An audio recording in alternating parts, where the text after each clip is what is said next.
There's a reason witches target bedrooms more than any other room in spiritual warfare.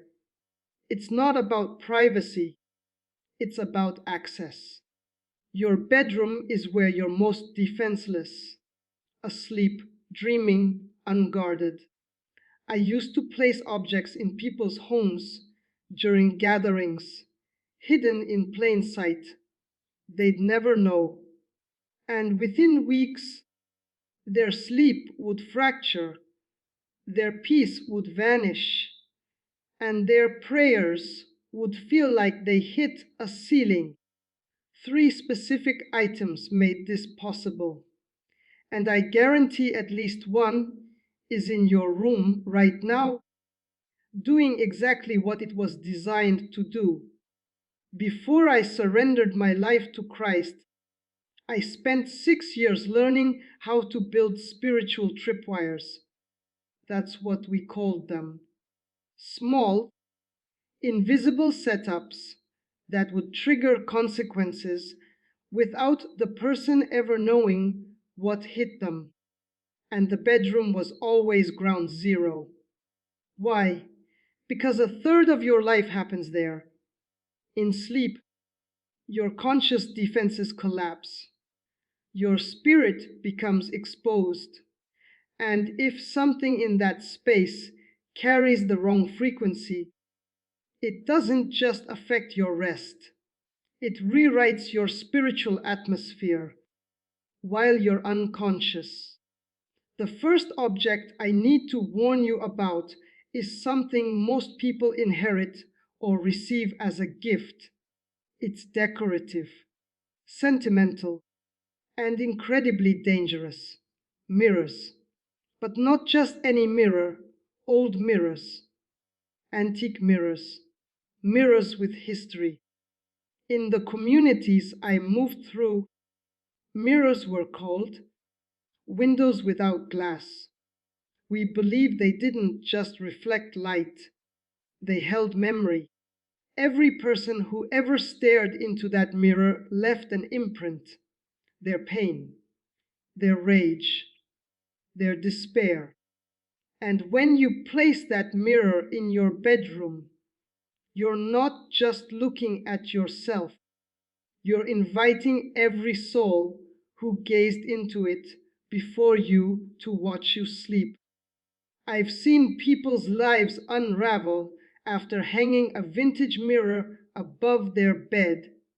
Nightmares they couldn't explain, a suffocating presence at 3 a.m., relationships that turned hostile for no reason. They thought it was spiritual attack, and it was. But the entry point was something they paid money for and hung on their wall. The second item is more common than you think, and it hides in sentimentality.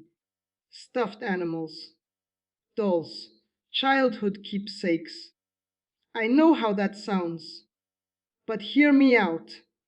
In every culture that practices witchcraft or folk magic, there's a concept called a familiar object, something that holds a piece of a person's soul or energy.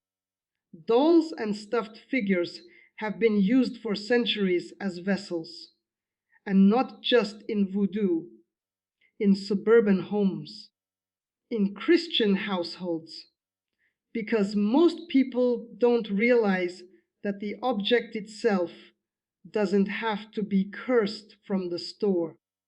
It becomes a vessel through attachment. When a child pours years of emotional energy into a toy, talking to it, sleeping with it, imagining it's alive, they're creating a bond. And bonds create channels. If that object is kept into adulthood, especially in a bedroom, it can become a landing strip for spirits that mimic comfort but bring torment.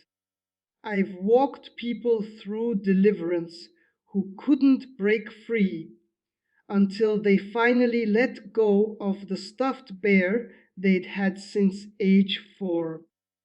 The moment it was removed and burned, the oppression lifted.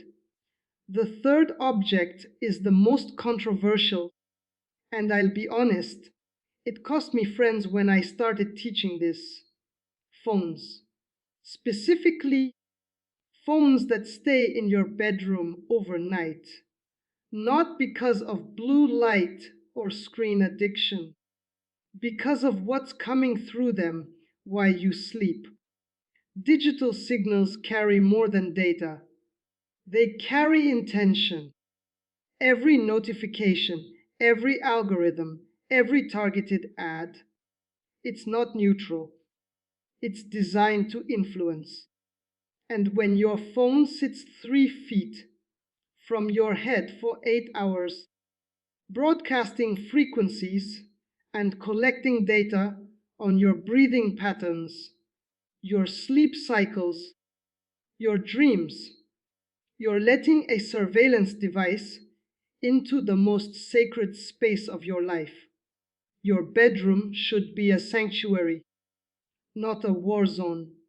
But if these three things are present, you're sleeping on a battlefield you didn't even know existed. In the occult practices I was trained in, mirrors were never treated as simple objects. They were considered portals, thin places where the veil between the physical and spiritual realm becomes permeable. But what most people don't understand is that mirrors, especially old ones, function like spiritual recording devices. Every person who has ever stood before a mirror and poured out intense emotion, grief, rage, vanity, despair, leaves an energetic signature. Think of it like a tape recorder that never stops. When you bring an antique mirror into your home, you're not getting a blank slate. You're inheriting decades, sometimes centuries, of accumulated spiritual residue. I once helped a woman who bought a beautiful Victorian mirror at an estate sale. Within 2 weeks, she started seeing a face in the mirror that wasn't hers. Always at night, always when she was alone, she thought she was losing her mind. But when we prayed over that mirror and asked God to reveal its history, she saw flashes of a woman who had committed suicide in front of it in 1940. The mirror had to be destroyed, not donated, not resold, destroyed, because some objects become so saturated with darkness that they can't be cleansed. They can only be removed.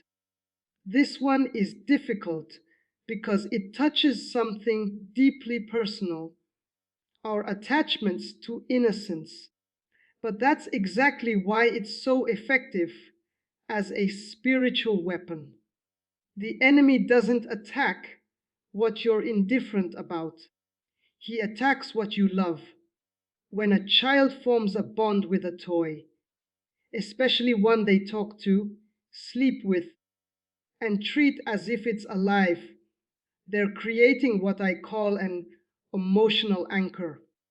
That's not inherently evil. It's part of childhood development, but problems arise when that object is carried into adulthood and placed in a bedroom, which is a spiritually vulnerable space. In deliverance ministry, I've encountered countless adults who couldn't explain why they felt watched in their own bedrooms. They'd wake up paralyzed. They'd sense a presence that felt familiar but oppressive. And in almost every case, there was a childhood toy somewhere in that room, sitting on a shelf, stored in a closet, too precious to throw away. Here's the spiritual reality. Objects that absorb years of emotional energy can become landing pads for familiar spirits. These spirits don't announce themselves as demons. They disguise themselves as comfort, nostalgia, or even protection. But their true purpose is to keep you trapped in an immature spiritual state, unable to grow into the authority God has called you to walk in. This is the hardest one for people to accept because phones have become extensions of our identity. But here's what I learned in the craft that most Christians don't realize: technology isn't spiritually neutral, it's a carrier frequency. When I was still practicing, we understood that repetition creates pathways, and your phone is the most repetitive object in your life. You touch it hundreds of times a day. You speak to it. You sleep next to it. You wake up to it. That level of interaction creates a bond, a digital soul tie, if you will. But it's not just about your relationship with the device. It's about what's flowing through it. Every algorithm is designed with intention. Every notification is timed to interrupt. Every targeted ad is psychological manipulation dressed as convenience. And when that device sits in your bedroom, the place where your guard is down, where you're unconscious, it continues to broadcast. I'm not talking about 5G conspiracy theories. I'm talking about spiritual vulnerability. Your phone collects data on your sleep patterns, listens to your conversations, tracks your REM cycles, and all of that information is being fed into systems designed to predict and influence your behavior. You're essentially inviting a corporate surveillance spirit into your most intimate space and wondering why you can't hear God clearly anymore. There's a reason the enemy focuses so much attention on disrupting sleep and contaminating bedrooms. It's strategic. If he can corrupt the place where you rest, he doesn't need to fight you during the day. You'll already be weakened, disoriented, and spiritually depleted before the battle even begins. Think of your bedroom like a charging station. When you sleep, you're not just resting physically, you're supposed to be restoring spiritually. Your mind processes the day, your body heals. And if you're in right relationship with God, your spirit communes with Him in dreams, visions, and that deep rest that goes beyond mere sleep. But if your bedroom is compromised, if there are objects present that carry dark frequencies, if the atmosphere is cluttered with spiritual interference, you never fully charge. You wake up tired even after 8 hours. You feel anxious for no reason. Your prayers feel hollow. And you can't figure out why, because you're doing everything right during the day. In my years of ministry, after leaving witchcraft, I've seen this pattern repeatedly. People who were faithful, prayerful, and sincere, but completely undone by what they allowed into their resting place.